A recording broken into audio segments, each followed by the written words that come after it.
vraie voix Sud Radio.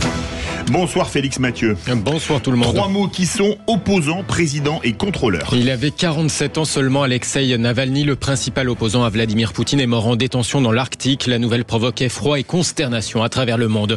Volodymyr Zelensky accueilli à Paris ce soir après Berlin tout à l'heure. Le président ukrainien y a signé un pacte de sécurité historique selon les mots du chancelier allemand. Il espère en faire autant avec la France. Et puis c'est parti pour la galère. 3/4 des contrôleurs en grève aujourd'hui. Un TGV sur 2 en moyenne jusqu'à dimanche. La SNCF privilégie les lignes vers la montagne au détriment du Grand Ouest. Les vraies voix Sud Radio. Dans la Russie d'aujourd'hui, on met les esprits libres au goulag et on les y condamne à mort. La réaction d'Emmanuel Macron à l'annonce de la mort d'Alexeï Navalny dans un pénitencier de l'Arctique. Certains le qualifient même de camp de travail. L'opposant emblématique à Vladimir Poutine y purgeait une peine de 19 ans pour extrémisme dans des conditions extrêmement rudes. L'annonce de l'administration pénitentiaire russe provoque l'effroi des défenseurs des droits humains. La peine notamment d'un autre dissident russe, Oleg Orlov. Il s'agit d'un crime de régime, c'est évident. C'est un crime du régime. Quelles que soient les circonstances de la mort d'Alexeï, le régime l'a délibérément tué. Il s'agit d'un meurtre, d'un crime. Pour cela, j'espère vraiment que des personnes seront tenues pour responsables. Qu'elles verront leur responsabilité pénale engagée.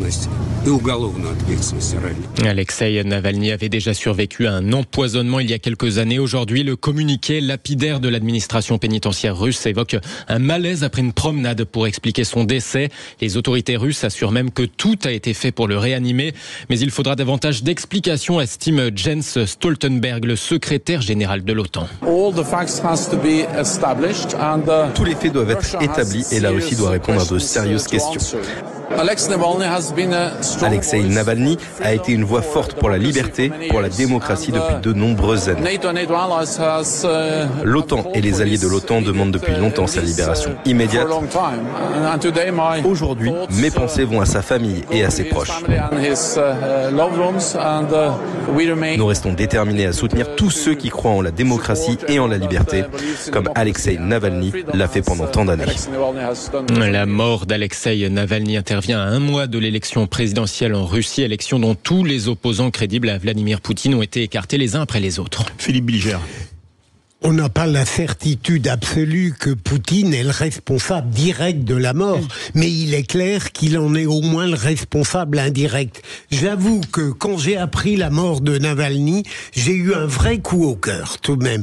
J'ai peu d'admiration pour les personnalités comme ça. On abuse un peu des héros aujourd'hui, mais là on en a un vrai. C'est hallucinant. Voilà un homme qui était à l'étranger, qui a voulu revenir en sachant ce qu'il attendait, et il continue à hurler son opposition à Poutine d'une manière qui peut rassembler l'ensemble de la communauté mondiale. Admirable. Oui. Mickaël Sadoun. Ah oui, bon, sincèrement, qui peut en être étonné? Je veux dire, je ne sais pas qui doute encore du fait que la Russie est une dictature, c'est une dictature, voilà.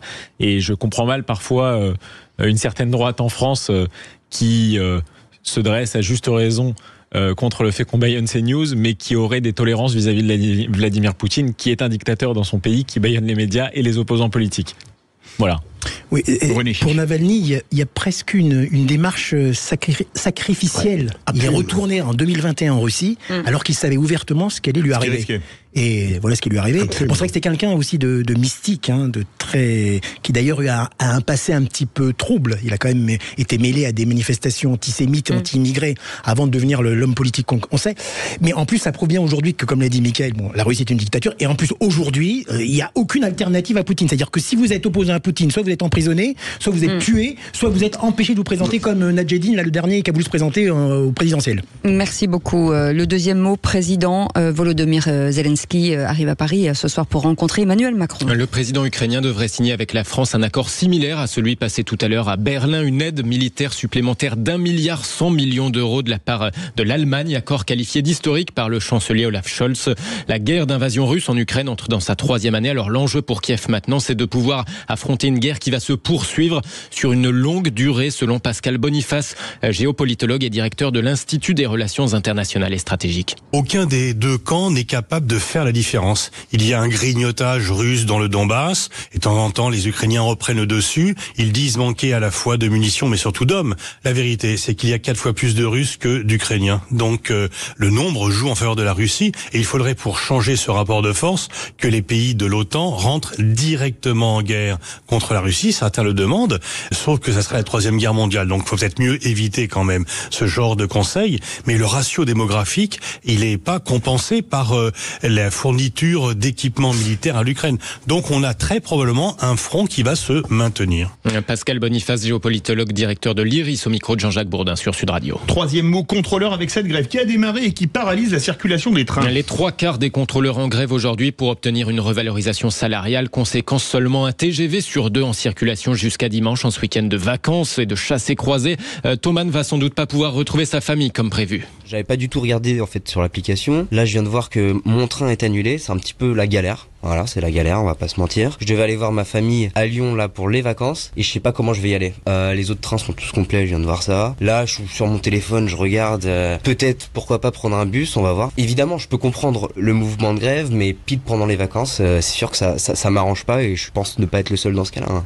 Un propos recueilli par Clément Arion pour Sud Radio. Service réduit de moitié pour les TGV Inouï, Ouigo pour les intercités. La SNCF annonce un trafic normal en revanche pour les Ouigo classiques. Perturbé pour les liaisons européennes comme l'Eurostar. La compagnie a donné la priorité aux Alpes pour le premier chassé-croisé des vacances d'hiver avec les retours de la zone C, Paris, Montpellier, Toulouse. Alors, si on prend les lignes vers Bordeaux, c'est plus la moitié, mais les 2/3 des liaisons qui sont annulées. On en reparle demain d'ailleurs dans le Grand Matin Week-end sur Sud Radio à 7h15 avec cette question des usagers des lignes atlantiques qui font grise mine d'avoir été un petit peu lésés dans cette affaire par rapport aux destinations de montagne. Merci beaucoup Félix Mathieu. Merci, Félix.